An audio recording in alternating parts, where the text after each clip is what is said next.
Bonjour Ornella. Bonjour Brigitte, bonjour Samuel. Bonjour. On vous écoute, Voilà. allez-y. Alors je suis là, j'ai entendu l'émission jusqu'à maintenant, donc que je trouve ça super, je trouve le sujet très intéressant et je vous en remercie. Donc de mon côté, j'ai 38 ans et je suis cyclotimique, donc un trouble de la bipolarité. Et je le vis très bien, hein. J'ai été diagnostiquée en 2014, donc j'ai un traitement qui m'aide à réguler cette situation. Seulement, vous parlez de santé sexuelle et moi, ma libido est un peu en berne. J'ai un conjoint super. Ça fait 4 ans que nous sommes ensemble et nous venons d'avoir un enfant il y a 9 mois. Sauf que je ne fais pas... Alors, il se plaint pas, hein, mais moi, je trouve que je ne fais pas assez l'amour pour lui. Ah. Et j'ai un petit peu peur qu'il parte. En fait, je sais qu'il a l'air très amoureux et tout va bien, mais je suis très méfiante parce que j'ai peur qu'un jour il me dise non, tu ne fais pas assez l'amour.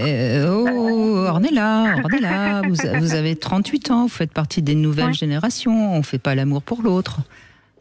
Vous venez d'avoir un enfant qui a 9 mois, qui est encore très très présent, que votre sexualité soit un petit peu au ralenti, ça n'a rien d'étonnant. Oui. Et quel traitement vous avez pour la cyclothymie, s'il vous plaît ? C'est l'Abilify. Parce que là, vous voyez, sur tout cela, il y a aussi les effets secondaires des traitements, des régulateurs d'humeur, des traitements antidépresseurs. Tout ça, ça joue sur la libido. On a dû vous le dire, je pense. Non, on me l'a pas dit. On me l'a pas dit. On m'a dit que ça jouait sur l'alimentation, sur des trucs comme ça, mais pas sur la libido. Normalement, si vous lisez la notice, vous verrez, c'est écrit dessus, et c'est vrai que malheureusement, c'est un des effets secondaires. Ça, c'est des choses dont il faut pouvoir parler avec le médecin qui vous accompagne pour pouvoir réfléchir. Voilà, j'ai un patient qui est suivi par un médecin psychiatre, par exemple. Ils ont trouvé un truc où c'est une fois tous les 2 jours prendre le traitement pour pouvoir retrouver justement une libido, parce que voilà, il y avait vraiment une grosse baisse. Et quand vous parlez de nouvelle génération, justement, c'est quelque chose que je n'ai pas conscience, parce que pour moi, tout le monde s'éclate, quoi, et pas moi. Et quand on parlait de normalité. Alors, attendez, on va déjà essayer de voir, on va remonter un petit peu dans le temps. Avant la naissance de votre bébé, vous aviez une sexualité... Non, c'était pareil. Avant de connaître mon conjoint, j'avais un peu une sexualité farfelue, c'est-à-dire que j'avais des nouveaux partenaires assez régulièrement et c'était foufou à chaque fois. Sauf que depuis que je me suis posée, c'est totalement différent. Là, ça fait 4 ans qu'on est ensemble et ça fait 4 ans que c'est plus calme. D'accord, donc vous avez choisi un très bon père. Oui. Mais pas un très bon amant. En fait, ce qui est bizarre, c'est que j'ai des fantasmes qui sont tout autres de ce que je souhaite avec lui. C'est-à-dire que j'aimerais bien le faire avec une femme, par exemple, et j'arrive pas à comprendre. Ah qu'est-ce que vous n'arrivez pas à comprendre ? Pourquoi j'ai ce désir-là alors que je suis très bien dans mon couple ? Parce que tout simplement, le désir sexuel n'est pas normé. En réalité, il se dérobe. On n'a pas le contrôle de nos désirs sexuels et on peut avoir l'air en apparence tout à fait satisfait sur le plan de la conjugalité. L'érotisme, c'est une force vive et nos fantasmes évoluent. Vous pensez qu'il serait ouvert à parler avec vous de ces sujets ? Je pense, mais moi, ça me fait un petit peu peur. Vous avez peur pourquoi ? De sa réaction. Parce que vous voyez, si vous avez moins de libido alors que vous avez des fantasmes justement que vous avez envie d'explorer, il y a peut-être un lien entre les deux. C'est parce que c'est nos fantasmes qui soutiennent notre libido. C'est parce qu'on a des images mentales de ce qu'on aimerait faire sexuellement qu'on arrive à vivre notre sexualité. D'accord.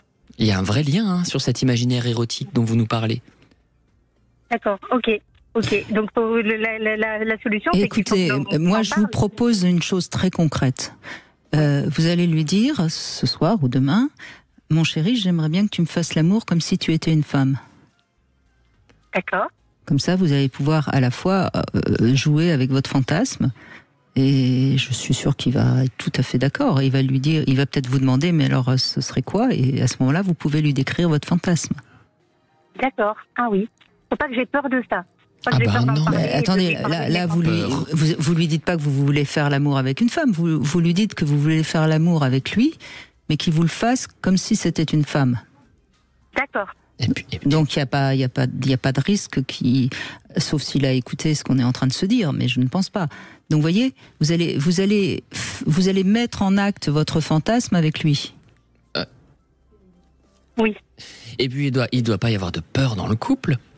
C'est quoi ça, la peur, Ornella ? Oui, c'est pas de la peur, c'est de l'appréhension. Je sais qu'il est très à l'écoute, pourtant, mais c'est toujours un petit peu délicat de se dire lui dire est-ce qu'on fait assez des choses, est-ce que c'est bien pour toi? Ça, c'est vos croyances. Absolument. C'est vos croyances qui remontent à peut-être votre éducation, votre culture.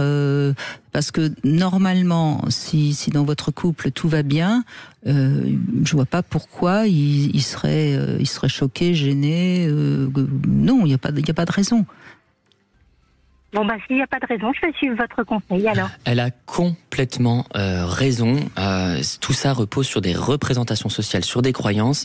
C'est quand même la personne, votre conjoint, c'est la personne qui devrait vous être le plus proche, avec laquelle vous devriez vous sentir le plus en confiance. Donc là, ce que vous a dit Brigitte est très précieux, je vous aurais dit la même chose, c'est lâchez-vous au moins dans le langage. On a le droit de tout dire à son conjoint. Et si par contre vous vous sentez vraiment en insécurité, avoir peur de l'appréhension, c'est qu'il faut aller questionner ce qui se passe de ce côté-là.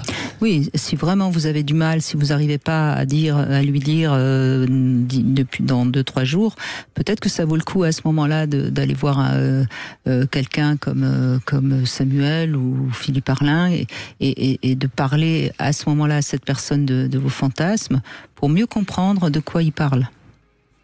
D'accord, oui, je comprends tout à fait vos conseils. Je vous remercie beaucoup. Merci à vous pour votre gentillesse. Oui, et puis... Je voulais juste dire, je rebondis juste face au témoignage de la personne qui était juste avant moi. Oui. Je sais que faire aider, c'est pas facile, mais une fois que c'est lancé, ça fait du bien. Merci. Il faut se lancer, et vous faites du bien aussi à la radio. Et il faut se lancer, parce que se faire accompagner, c'est top et il faut le reconnaître. Et quand on a besoin de quelqu'un, faut le reconnaître et le faire. Merci de votre message. D'abord pour Aurélie, qui j'espère est en train de l'entendre, et puis pour tous ceux qui nous écoutent et qui peut-être vont pas bien du tout et qui vont peut-être, grâce à ce que vous venez de dire, ce SOS que vous lancez à tous. Merci beaucoup. Merci à vous. On fait une petite pause, on se retrouve dans un instant, toujours avec vous bien sûr, Sud Radio 0826 300 300, c'est le moment justement si vous voulez envoyer un SOS. Venez apporter votre témoignage et réagissez à l'émission en appelant dès maintenant le 0826 300 300. 14h-16h, Brigitte Lahaie, Sud Radio.